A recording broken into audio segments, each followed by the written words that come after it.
Gayunman, pinatunayan ng Atis ang kanyang lakas at pagkakaisa sa gitna ng mga problema. Naging tuloy-tuloy pa rin ang involvement niya sa mga gawain para sa kapakanan at karapatan ng kanyang kasapian.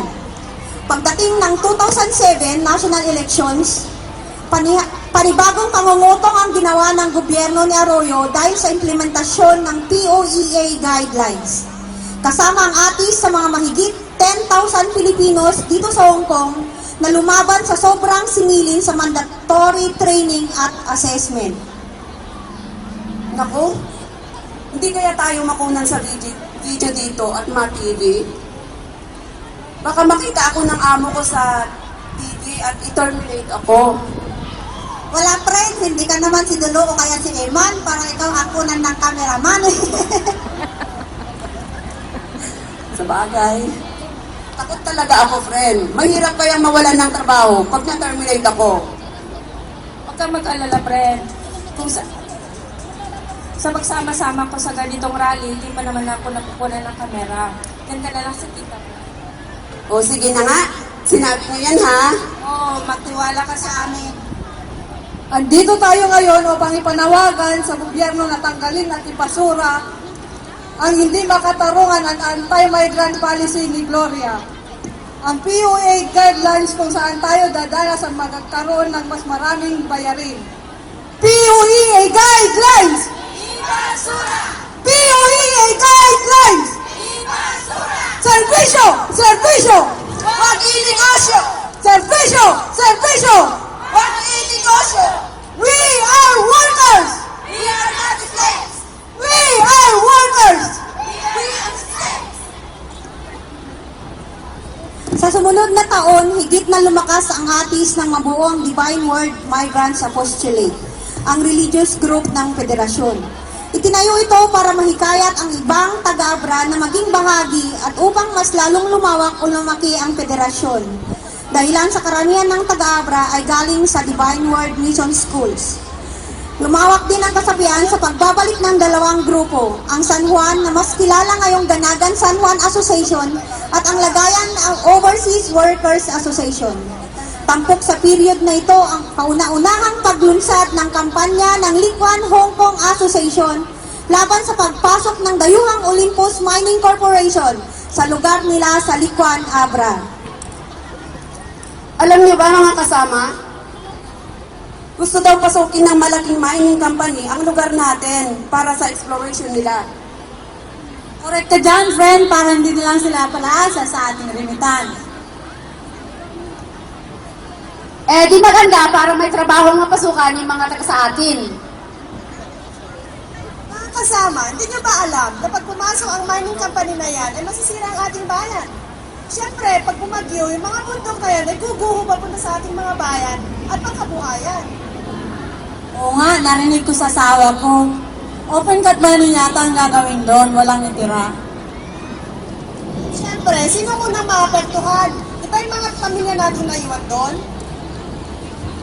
At ang mga naitunggal natin, mawawala lahat. Naku, kawawa naman pala tayo kung ganun. Baka lahat ng pinundar kong pinaghirapan ko, mawawala na rin. Hindi pwede yun. Paano ang mga pinaghirapan natin? Kailangan nating tulungan ang ating mga kababayan sa pagre-resist at paglalaban upang hindi matuloy ang kumpanya nito. Ingat na lang kayo mga kasama, pero hindi kami mga kasama dahil kauwi lang namin. Hangad namin ang ating tagumpay.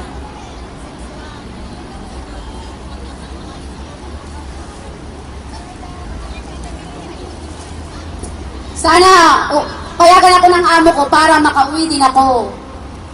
Pagpray natin yan.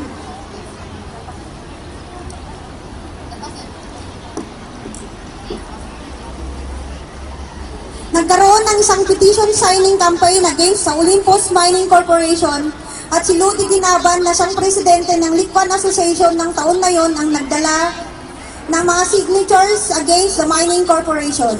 Sumama din siya sa mga national at international na bisita sa Cordy Day 2008 celebration. Nang ma-establish ang International Migrants Alliance sa taon ding ito, ang atis ay isa kagad na naging member nito. At ang slogan ay, "For a long time others have spoken on our behalf. Now it's the time to speak for ourselves." Patunay ito na ang atis sa taong yan ay matibay na at isa ng progresibong grupo. Naging kabahagi ang atis ng mga kauna-unahang pagkakataon. Mula nang binawasan ng sahod ng foreign domestic workers, inaprubahan ng Hong Kong government ang wage increase, ang 3,480 naging 3,580 at tinanggal ang levy. Naging kabahagi rin ang atis nang hindi tinuloy ng mining company ang exploration sa Baay Liquan, Abra. Maraming salamat sa mga leaders at members, old and new.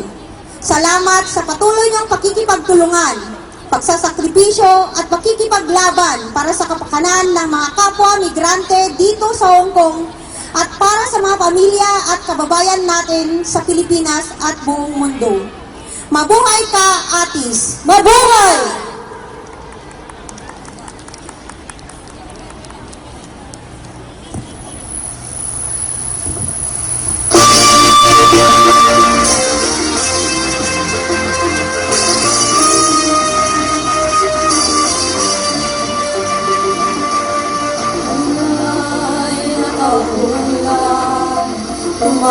Tumatambay, kumakain, umiinom, sumasayaw, nagprotongits, walang pakit.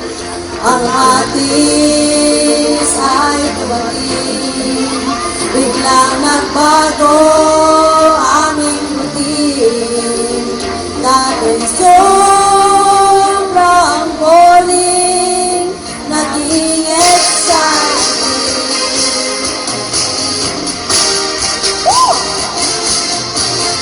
Ngayon, nasa isip na, lumalaban ang isa sa pag-aalala, mapapakinggan.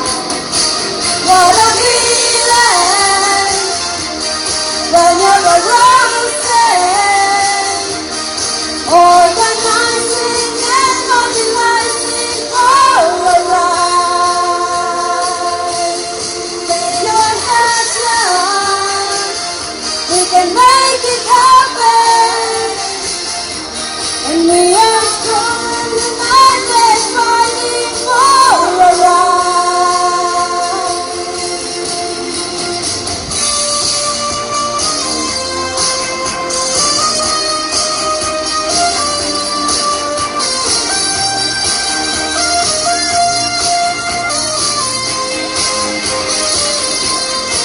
Mga bulong na polisiya, maraming minatamanan. International na isyo, kami nag-iisa. Walang feeling when you're arousing, organizing and mobilizing.